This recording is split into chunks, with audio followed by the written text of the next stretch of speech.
ಸಮಸ್ತ ಕೇವಲಿಗಳಿಗೆ ಜಯವಾಗಲಿ. ಸಮಸ್ತ ಗುರುಗಳಿಗೆ ಜಯವಾಗಲಿ.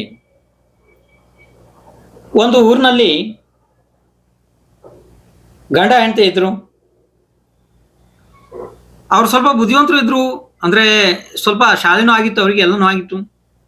ಮನೆಯಲ್ಲಿ ಒಂದು ದಿವಸ ಒಂದು ಸಣ್ಣ ವಿಷಯದಲ್ಲಿ ಬಹಳ ದೊಡ್ಡ ಜಗಳ ಪ್ರಾರಂಭ ಆಯಿತು ಗಂಡ ಹೆಂಡತಿಗೆ. ಅದೇನೋ ಜಗಳ ನಡೀತಾ ನಡೀತಾ ಒಂದು ಅರ್ಧ ಗಂಟೆ ಆಯ್ತು. ಪಕ್ಕದವನಿಗೆ ಒಬ್ಬ ಮನುಷ್ಯನಿಗೆ ಆ ಜಗಳವನ್ನ ಕೇಳಕ್ಕಾಗಿಲ್ಲ. ಅವನಿಗೆ ವಯಸ್ಸಾಗಿತ್ತು ಪಾಪ. ಅವನು ಬಂದ. ಏನ್ರಿ ನಿಮ್ದು ಜಗಳ? ಒಂದು ಗಂಟೆ ಆಯ್ತು ನಾವು ಕೇಳ್ತಾ. ಅಕ್ಕಪಕ್ಕದ ಮನುಷ್ಯರು ಜೀವನ ಮಾಡ್ಬೇಕಾ ಬೇಡ ನಿಮ್ ಕಡೆದ ಅಂತ ಕೇಳ್ದ. ಹೋಗ್ಲಿ, ನಿಮ್ಮ ಜಗಳದ ಕಾರಣವಾದ್ರೂ ಏನು ಅದ್ನಾರು ಹೇಳ್ರಿ, ನನಗಾದ ಏನಾರು ನಾನೇನಾರು ಹೇಳಕ್ ಆಗ್ತಾ ನೋಡ್ತೀನಿ ಅಂತ ಅಂದ.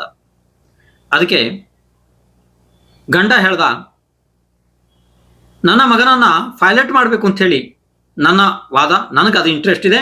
ನಾನು ಎಷ್ಟು ಬೇಕಾದ್ರೂ ಖರ್ಚು ಮಾಡೋದಕ್ಕೆ, ಮನೆ ಮಾರೋದಕ್ಕೆ ತಯಾರಿದ್ದೀನಿ, ಹೊಲ ಎಲ್ಲ ಮಾರಿಬಿಡ್ತೀನಿ ಬೇಕಾರೆ ಅವನನ್ನು ಪೈಲಟ್ ಮಾಡೋನು ನಾನು. ಹೇಳ್ತಿ ಅಂದ್ಲು, ಇಲ್ಲ ನನಗೆ ಪೈಲಟ್ ಬೇಡ, ಅವನು ಇಂಜಿನಿಯರ್ ಆಗಬೇಕು ಅಂತ ಹೇಳಿ. ಇದೇ ನಮ್ಮ ಜಗಳದ ಕಾರಣ ಅಂತ ಹೇಳಿದ್ರು. ಅದು ಅಜ್ಜನಿಗೂ ಗೊತ್ತಾಯ್ತು. ಅಜ್ಜ ಕೇಳ್ದಂಗ ಕೇಳಿ ಹೇಳ್ದ, ನೀವಿಬ್ರೇ ಯಾಕೆ ಈ ರೀತಿ ಹೋರಾಡ್ತಿದ್ದೀರಿ? ನಿಮ್ಮ ಮಗನಿಗೂ ಒಂದು ಮಾತು ಕೇಳ್ರಿ.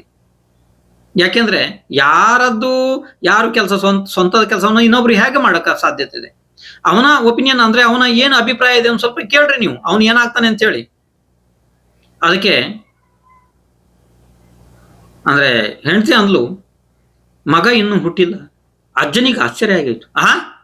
ಮಗ ಹುಟ್ಟಿಲ್ಲ ಇನ್ನೂ? ಅಷ್ಟೊತ್ತಿಗೆ ಗಂಡ ಅಂದ, ಇಲ್ಲ ನನ್ನ ಹೆಂಡತಿ 4 ತಿಂಗಳು ಗರ್ಭಿಣಿ ಅಷ್ಟೇನೆ ಅಂತ ಅಂದ. ಅಂದ್ರೆ ನೋಡಿ, ನಾವೇ ಆಗ್ಲಿ ನೀವೇ ಆಗ್ಲಿ ಯಾವ್ದಾರು ಒಂದು ಭವಿಷ್ಯದ ಯಾವುದೋ ಒಂದು ದೂರದ ವಿಚಾರದಲ್ಲಿ ಇವತ್ತಿನ ಅಮೂಲ್ಯ ದಿನವನ್ನ ನಾವು ನಷ್ಟ ಮಾಡ್ಕೊಂತ ಇದ್ದೀವಿ. ನಾವು ಭವಿಷ್ಯದ್ದು ಅಂದ್ರೆ ಮೊಮ್ಮಕ್ಕಳ ಕಾಲದ ಚಿಂತೆ ಇದೆ ನಮ್ಗೆ. ಆದ್ರೆ ಇವತ್ತು ನಾನು ಚೆನ್ನಾಗಿರ್ಬೇಕು, ಇವತ್ತು ನಾನು ಧರ್ಮ ಮಾಡ್ಬೇಕು ಅನ್ನೋದು ನಮಗೆ ಪ್ರಜ್ಞೆ ಇಲ್ಲ. ಹೀಗಾಗಿ ನಮ್ಮ ಅನಾವಶ್ಯಕ ಈ ಭವಿಷ್ಯದ ಯಾವುದೋ ಚಿಂತೆ ಒಳಗಡೆ ವರ್ತಮಾನದ ದಿನ ಬಹಳ ಹಾಳಾಗ್ತಾ ಇದೆ ನಮ್ದು. ಅದನ್ನು ನಾವು ಬಳಸ್ಕೋಬೇಕು.